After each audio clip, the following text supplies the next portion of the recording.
Good evening, once again. I'm Eco, the Wandering Love Mystic, here to share another chapter from Ignite Love, real life stories, defining love and manifesting more of that in your everyday life. Today's story is by Cassandra Fox-Percival, and the chapter is called Journey of Love. The power quote from this chapter is take the mask off and be the real you. The power quote or the intention for this chapter is I want to teach you the beauty, joy, and bliss of finding someone who wants to know the real you. If you really want to find love, you have to see what that person loves in you, then love that more in yourself. Yep. And what I found is that I can only feel loved and adored by someone else to the level and depth that I love and adore myself first and foremost. Otherwise, if a person is trying to love and adore me more than what I'm capable of receiving, it's kind of like pouring tea into an overflowing teacup. I know I've used this analogy multiple times throughout going through the chapters in this book so far, and it's what's relevant. Maybe you've been going through each chapter with me. Maybe this is the first one you've seen. I don't know.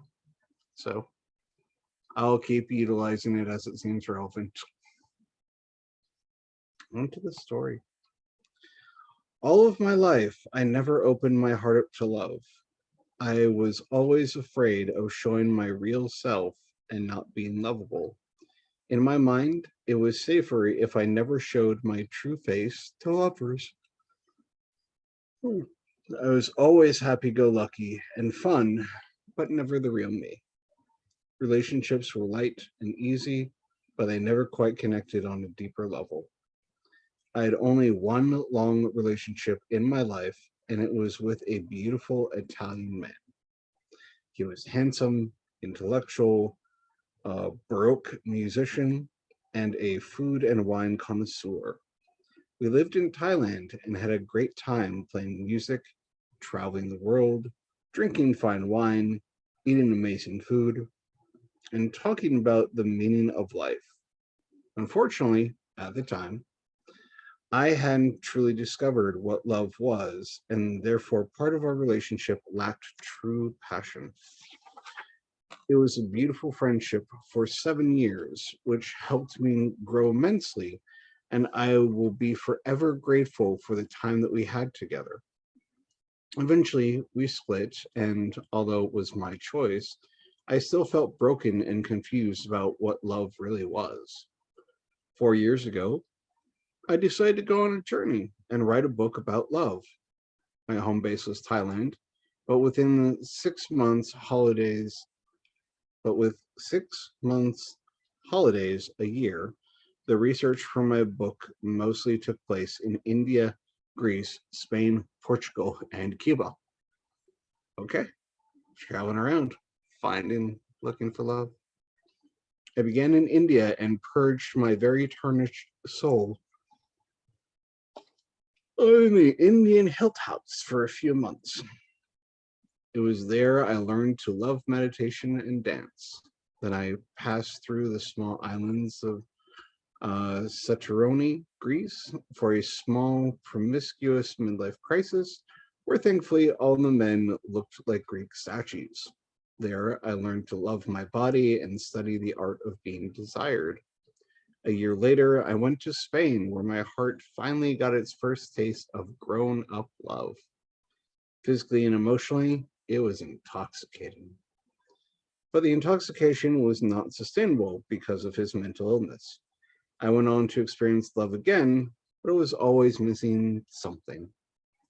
It took me many attempts at love to piece it together. Finally, I realized that I was missing from what I was missing from my relationships. That I so desperately needed was support, trust, equality, and partnership. Over these last few years, although I did find love in many places, I was always in short stints, a few days, one night, or a couple weeks. At the time, I thought it was just circumstances that made everything so abruptly short term. However, in hindsight, I realized that I was unconsciously keeping men around who, for the most part, didn't have the ability or desire to know the real me. There are a myriad of reasons to follow. Many were consumed by their own lives or were workaholics. A few were mentally ill. Some were seeing multiple people and didn't have time for uh, frivolities. Others had language barriers that really couldn't allow them to have deep conversations about feelings and life. In truth, I was the one choosing these people because I was afraid of love and commitment. My long term relationship had ended in an overcorrect. I ran in the complete opposite. My long term relationship had ended, and in an overcorrect, I I ran the complete opposite direction. I had found my freedom and I was enjoying life. And I found my freedom and was enjoying life and my new sexual adventures to the fullest. I had a deep desire for simplicity, and anything that was complicated was free to go. I was at a stage in my life where I just wanted to laugh, dance, and be joyous. And yeah, I'm recognizing that I'm yawning at multiple parts. It's not because the story is boring, and it is late at night where I'm at right now, later than what I usually record these.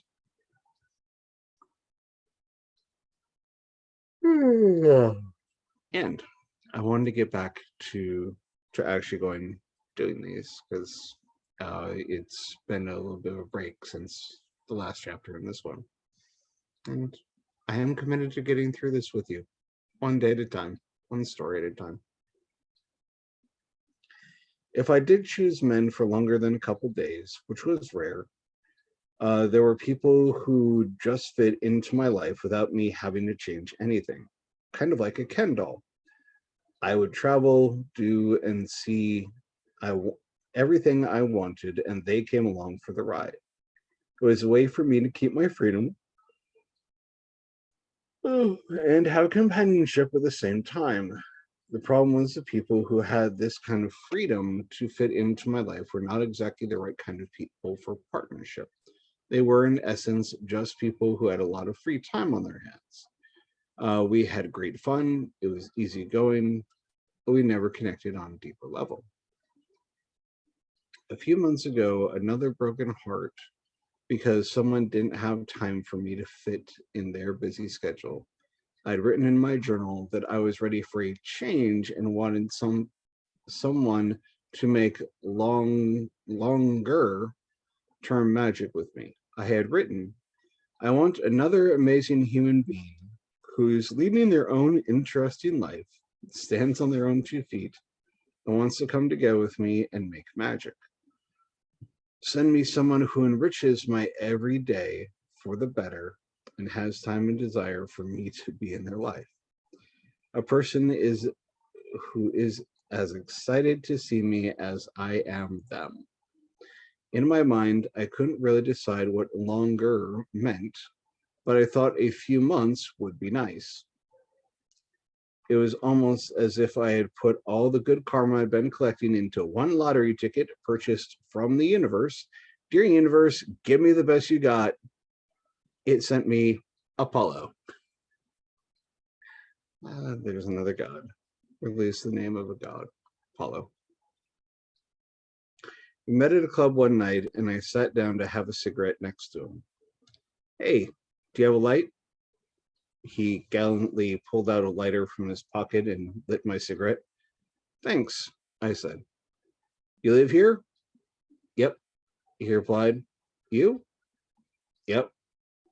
I was pretty surprised because most people I meet in Bangkok don't actually live there.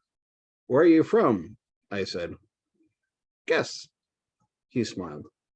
He talked funny, so I knew he had to be an Australian or from the UK. I said, UK? He laughed. No, Australia. He said, we are going dancing. You want to come? I was alone and the place was tiny, so I said, sure. The two of us were fast friends, hanging out, laughing, dancing, and being silly. We were attached at the hip in no time. He was with some friends, but he made sure the whole night I was never far from him. It was nice to have a friend. I had partied for the last couple of years around the world in beautiful places like Ibiza, Barcelona, and Mallorca, but I've always partied alone. I've never found the patience to hang out with other people, let alone a group. I have a system that I have perfected over the years that so far has worked pretty well. I go into a club, walk straight in front of the DJ, dance until the end, and then am the last person to leave the dance floor. Rinse and repeat. I've been to over 300 raves, and every rave I started, I have finished. If there were raving Olympics, I would definitely be a gold medalist. It was about 15 minutes before our club was closing. Apollo walked up and said, hey, we're going to an after party. Come if you want. And he walked out the door of the tiny club. I stood there staring at the empty space where he had just been standing. I knew because it was late, the door was already locked, so he couldn't come back in. And if I went out, neither could I. I thought to myself, no, I am not going to break that record after all this time. My inner child piped up, yes, but we're having so much fun with him. The music was so good that I didn't want to leave. I knew if I didn't move soon, he would be gone, and I would never see him again. I've had many signs from the universe in my life, and I knew this was one of them. I saw the temptation hanging in the dimly lit doorway. I knew that if I walked out that door, my life would be changed somehow. My record would be gone, my habit would be broken, but I didn't know what else. I knew that I wanted to change because I had asked for it already. In that moment, I had a choice. I could either keep going as I had been for the last few years, instinctively keeping my mask on, everyone pushed away at a safe distance and living in my world of one. Or I could jump in, eyes closed, go for the mysterious unknown universe option. In a huff, I walked out that door. I found him sitting on a bench outside waiting for a taxi. Hey, Cassandra's here. We can go. From that moment, he was my person. We were inseparable. Whatever he did, I did. Slowly but surely, he earned my trust and we began to build a friendship. For 1 month, I was raw, all natural, sweatpants, no makeup, and the real me. He was kind, supportive, loving, funny, inclusive of me in his life. I wasn't used to this kind of friendship where I was accepted all the time, could do no wrong, and was never judged. It was a space where I was always free to be me, and no mask was needed. Our priority was having fun, and wow, did we ever have fun. He became this wonderful partner in my life, and the world became our playground. We made banana pancakes for breakfast while Jack Johnson played on the radio. We made dinner while wearing animal pajamas. We had endless dance parties and silly costumes with disco lights. We drank wine and had deep conversations about life. We stayed up to watch the sunrise and took morning walks exploring the city. We had candlelight dinners of sushi and swam in the sea under the moonlight. Apollo had appeared in my life and filled this puzzle piece of support I didn't even know that I was looking for, wanted, or needed. I trusted him, and he opened me up to so many beautiful things in this world I never knew existed.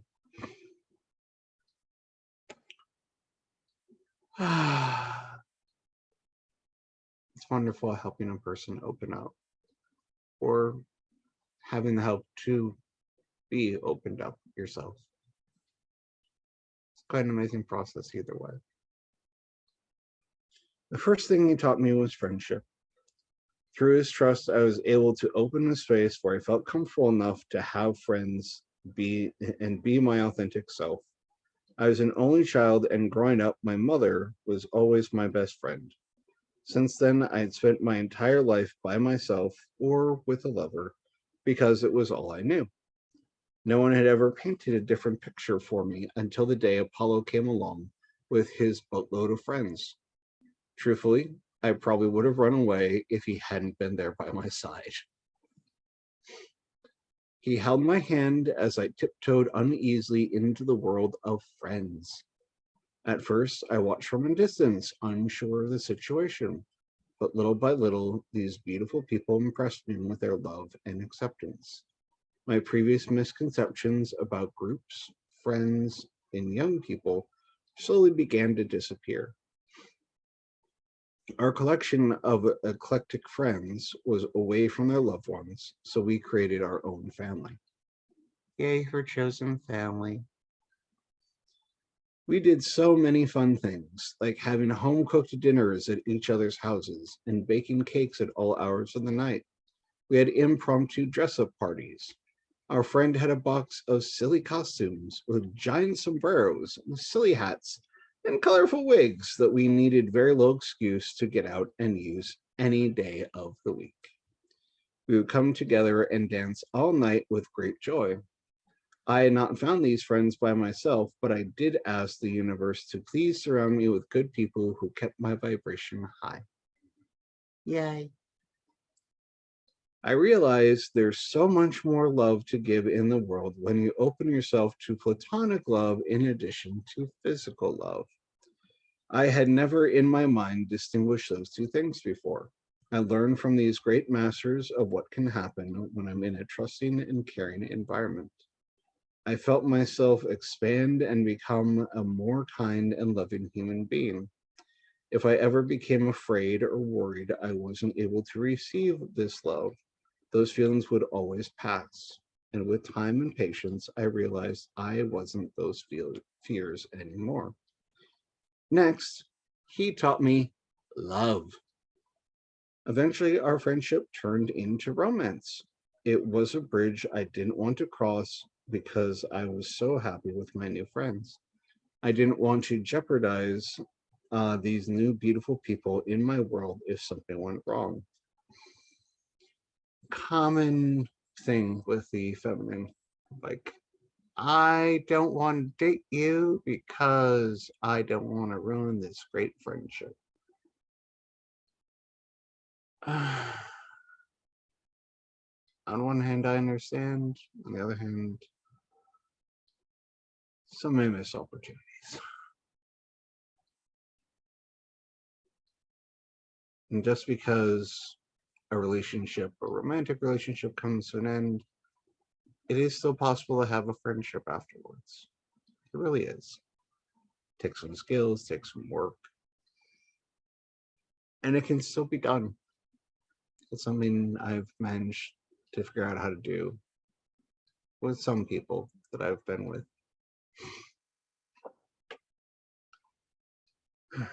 So it is possible. Also, part of me felt trapped because he already knew the real me. I couldn't reverse time and go back. It was uncharted territory to go into being lovers without my mask on. But I trusted him. And where he went, I went. So I followed while he led the way, and it was truly breathtaking. From the first night that we were together as lovers, I knew that this partnership of support was the same for love. The way he held me and cared for me, the way he made love, and it wasn't in a hurry. Everything was about learning, enjoying, pleasuring, and of course, euphoria. He called it a treasure hunt, and my body was a wonderland. I was his goddess Cassandra. At the beginning, he had said, "This love is not good enough for you because it's not long term. I am not free at the moment. And I knew he was right, but I didn't want to miss a second with this magical human. So we agreed to live every moment as if it were our last.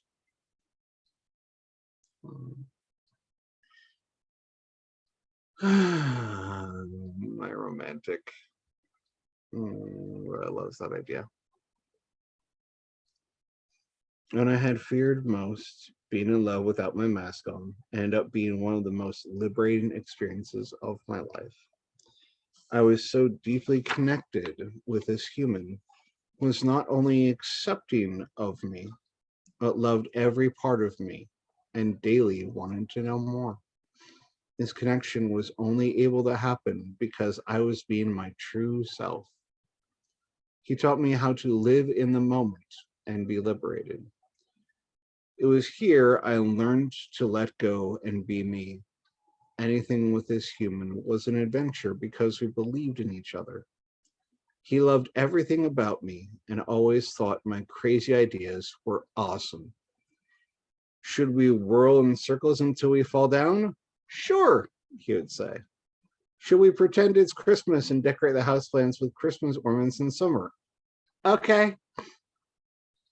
Should we walk around the city and pick different directions on the street corners to see where we end up? Yes. We egged each other's inner child.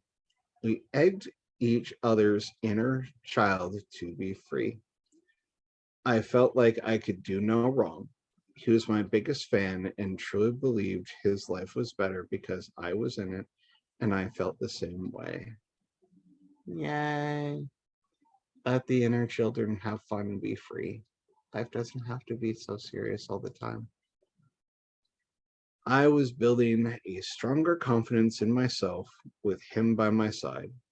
For every fear I had, he held my hand and guided me through it. For every dream I had, he held me up while I reached for the stars. I felt like we were magical beings playing on borrowed time. Lastly, he taught me the art of how to love without attachment. All of this love we had shared was coming to an end, and we had to return to our normal lives. It was so hard to say goodbye to this beautiful human being that I spent all this time with, gave all this wonderful love to, and made so many memories with. But I knew I would not have traded a second of it for the world. Not everyone is meant to be in your life forever. Very true. No matter how painful that may feel at the time. Some beautiful souls drift into your life only for a moment, just long enough to pick you up, show you the way, and then move on. To know that you will love with all your heart, and when the time comes, you'll go with grace, because ultimately everything needs to breathe and change. I have learned from these beautiful few months that if you really want to discover what love is, you have to find someone who wants to know the real you, a person who will always see the good in you no matter what, a friend who raises you up and keeps you safe, a partner who believes in you, your goodness, your heart, your soul, your love, a playmate who pushes just enough to make you think that you can fly, a teammate who chases your happiness with you, a guide who sees your brilliance, your good deeds, and your soul shining like a star, someone who looks through your chaos and sees beauty. When you're truly loved by someone like this, you become love. I am happy for the first time we spent together because my perception of love changed for the better. My expectations on love multiplied. My ideas on relationships morphed from taking what I could get to knowing what I deserved. You deserve it all, and you are worthy because you exist. Yeah, you're worthy of everything you desire simply because you exist. And though the beauty and through the beauty I saw in his eyes, I raised the price tag on myself and began to know my worth was much higher than I previously valued. It was like I had gone through life with blinders on, and once I saw love with his devotion, those blinders will never go back on again. Yay! He showed me that I deserve the same love that I give, and that is priceless. Although I could not keep this love forever, I was happy to have a wrinkle in time with him. I learned that there is no longer a need for the mask I hid behind for so many years. In essence, this love I had been internally yearning for did not happen because I wasn't being my true self. What I did learn is love is always there if you just look for it. When that person looks beyond this blonde hair, crazy dancing, meditation loving, and traveling queen, this is where you'll find the real me. And I love her. Lead your life for yourself, your pleasure, and your bliss.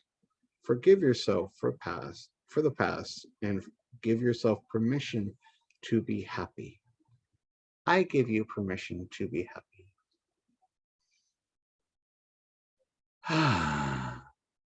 I give me permission to be happy. Thank you. Thank you for believing in me and reminding me I am enough. Thank you for showing me the gift of friends. I shower you with gratitude until the end of time. Thank you for this eternal love we shared in this wrinkle in time. Although the moment has come to say goodbye, maybe for a while or forever, forever's a long time, I know our hearts will meet again. Life is too short to carry sadness. Remember the good and always carry a piece of me with you. Now into the action steps. Find your people, find your vibe. Find those people who raise you up, support you, and keep your vibration high. Every morning, ask the universe to give you the people you're supposed to meet with the experiences you're supposed to have, the things that will best serve you on your journey. Look around and find beauty somewhere in your surroundings. Could be a person, nature, clothes, or even food. Be creative. Just find as many beautiful aspects as you can. Radiate love, gratitude, forgiveness, happiness, love.